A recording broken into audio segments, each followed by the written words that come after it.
Dio, Rock and Roll Children. Now, I'm very pleased to welcome to the studio today Mr. Ronnie James Dio and Mr. Jimmy Bain.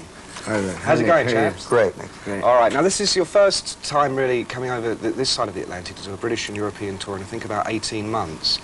I want to ask you about that in a moment, but first of all, I feel it's my duty to ask you what's happened to your guitarist, Vivian Campbell. I hear he's no longer with the band. You don't want to talk about that. You're going to pry, aren't you, again? Well, it's, you know, it's the same that happens with marriages. You get divorced, don't you? Sometimes it doesn't work, and it just got to the point where it didn't work anymore. I felt that Vivian would be perhaps happier doing something else. I think Vivian feels the same. He's put together a band of his own. His own band? Had done that while he was still in ours. So you mean he was unfaithful during this marriage? No, I don't think so. I don't think that's fair to say. Let's not put it in those terms anyway. Again, it just didn't work anymore. I think musically his tastes were running, you know, flowing down a different river than ours were. And so it came time to, you know, end the marriage and carry on with something else. So who have you got in the band now, Jimmy? The guitar player is called Craig Goldie. He was previously with a band called Gafria.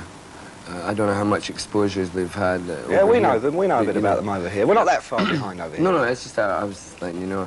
Gafria, and previously, and he was currently working with Rudy Sarzo and Tommy Aldrich. He's an American, right? Yeah, American, yeah. So you're actually now the only British person left in the band, right? Yes. How does it feel being like the only flag waver there? It feels really good, actually. I mean, I actually live in Los Angeles now, so I'm pretty much American in a lot of ways now too. I mean, I still love coming back to the UK, but I love staying in America. Okay. Too. Plus the band's his accent too. You can notice it. Yeah, I've really lost my accent. Now, I mentioned the tour just now. It's the first time you've come over to Britain and Europe in, as I say, 18 months. Certainly the first time since Sacred Heart was released. I hear this time you've actually brought the full US stage show with you. I mean, the Dragon, the Drawbridge. You tell me about it. Well, we always bring a stage set with us. We always bring something larger than life. I think that it's very important, especially with the economic conditions in all of the world, and Britain is certainly no exception, that you bring something that gives them value for their money. They do have to spend a lot for a ticket, and we want them to leave a Dio show saying, wow, boy, you know what you missed, for those who didn't see it. So we did bring all of the things that are inherent in the American show, the dragon, the pyro, the lasers, the crystal ball, the knights, the swords, the whips. That sounds a bit masochistic there, doesn't it? All of the things. All right, well, look, I'll tell you what, we've got a video now and of Dio with their American stage show, and this is called Hungry for Heaven.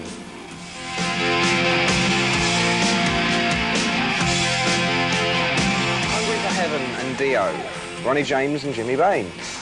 Now, yesterday in London, I attended a reception for the hearing aid event.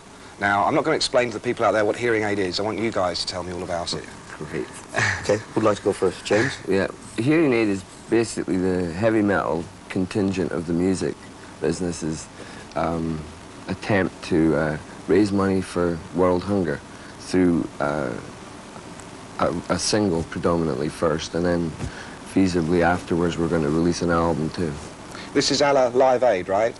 Same sort of idea, but strictly kind of heavy metal people involved in it. Iron Maiden, Judas Priest, that kind of band. I was going to say, I mean, how many bands have you actually got represented on this?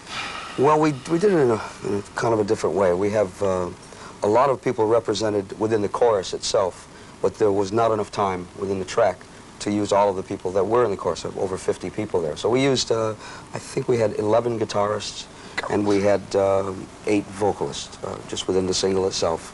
And all of the bands involved, there must have been 20 or 30 different organizations represented. For the time being, we're talking about a single, right? That's right. Called Stars.